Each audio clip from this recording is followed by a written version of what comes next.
Po dëgjojmë shumë, siç e theke, shumë informacione të vdekjeve, sidomos të trinjëve. E çel Facebookin, inna lillahi inna ilaihi rajiun filan fisteki ka ndru jetë, pastaj komentet vinë Allah e mëshiroft.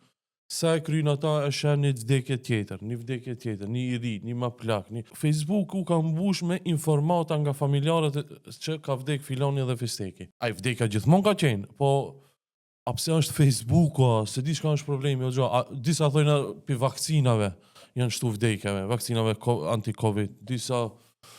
Si e kështë komentu këtë? Shife, këtu ka shpekulimet shumëta edhe biseda ndryshme. Vdekja është fenomen që ka shoqëruar njerëzimin që nga momenti i lindjes së njeriut të parë. Ademit alayhis salam, krijimin, se thash lindjes, krijimit të njeriut të parë, Ademit alayhis salam, e deri më sot. Do thotë si ka lindje ka dhe vdekje. Normalisht ajo zhvillohet, disa herë ka natalitet më të madh, ka më shumë lindje se sa vdekje, disa herë ka mortalitet më të madh se sa lindjet. Ajo zakonisht ndodh kur ka epidemi, kur ka luftra kështu me radhë. Por vdekja është standard jete.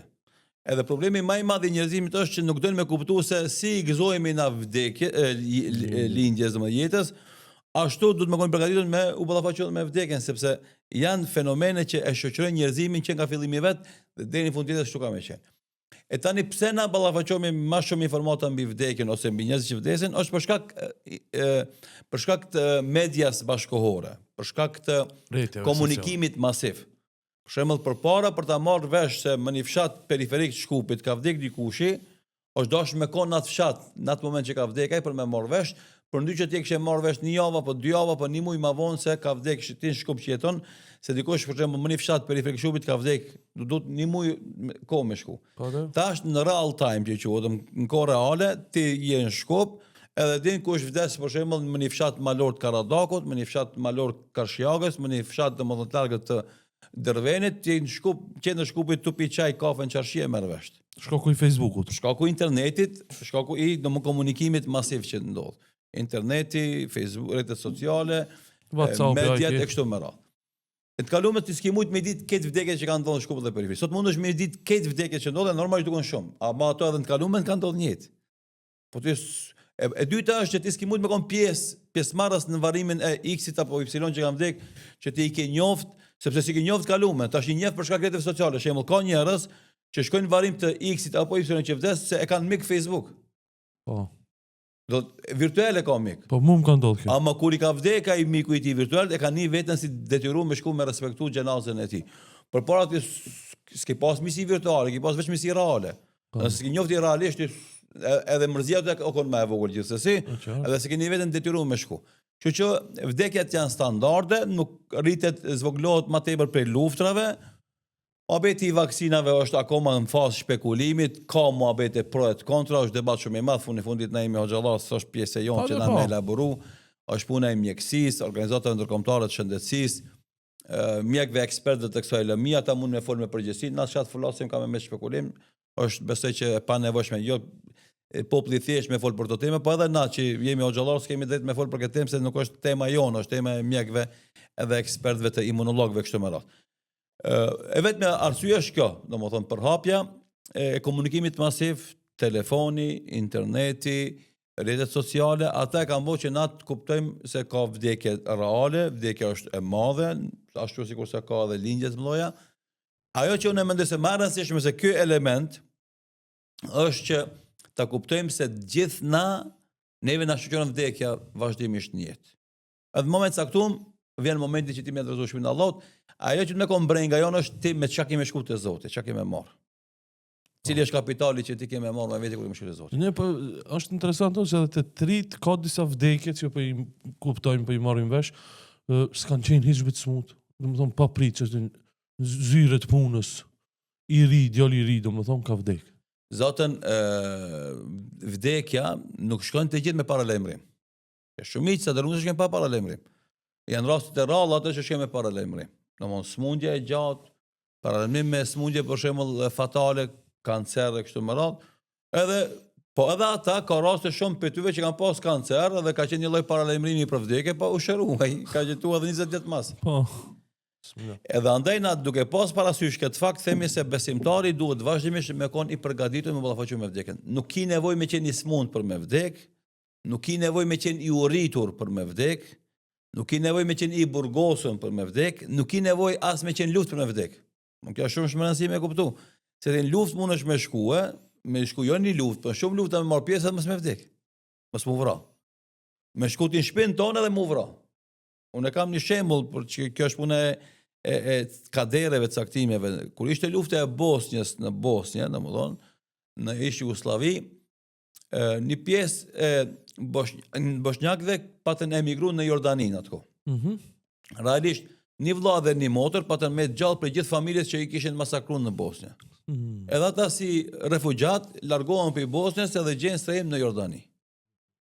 Në shtëpinë ku kanë jetuar ata, në periferi ose në rreth Këshillëk aty, kishte dasëm, edhe duke shkrep armë, njërit për aty 2 fëmijëve i vje plumi edhe godet edhe mbytet në Jordani. Ai ka shpëtu luftës edhe masakrës në Bosnjë, po kaderi e ka sjellë që në Jordani ku ka emigruar me shpëtu, faktikisht ta gjen vdekjen aty. Pi plumit përsëri. Këto janë caktime zote që tregojnë se ti nuk i nevojë me qenë i smund për me vdek, nuk i nevojë me qenë i varfër për me vdek, nuk i nevojë me qenë i burgosur për me vdek, as luft për me vdek. Vdekja einama takunu yudrikukumul maut, thot Allahu i Madhëshëm, kudo që t'jeni ju arrin vdekja. Walau kuntum fi burujin mushayyada, dhe kjo është porosi me rëndësi, edhe sikur të jeni në kalaja të fortifikuara, kjo vlen për pasanikët e pushtetarët. Ata për shembull bëjnë kalaja, bëjnë fortifikata, dhe mendojnë se nëse janë të mbrojtur për njerëzve, kanë qenë mbrojtur edhe për melekul mautit. Jo. Melekul mautit deporton te secili njeri. Kudo që ke shku, ndesh je strehuna për tunele, ndesh ke je strehuna për shpella, ndesh ke bo kalat të madhe, këtë gure çelik për më mbrojt, melekul mautit deporton ata merr shpirtin, edhe kimë vdek. Kështu që nuk ka nevojë me pas para dhe për me vdek, ka mundësi njëri me kon i ri, i shëndetshëm, pa ku një farë smundje, pa ku një farë shkaku të jashtëm, qofshin këto edhe puna e vaksinave që po folet, vdes, pse atë që ka caktuar Allahu me jetuar njeri, se në momentin kur vjen meleku me sjell shpirtin tek fetusi embrioni, domethënë që zihet në barkun e nanës kur i bën 4 muaj, edhe i vjen jeta, i vjen shpirti, në atë moment ky melek që sjell shpirtin i tregon Allah i Madhërisëm se ky njeri ka më jetu kaq vjet. Subhanallah.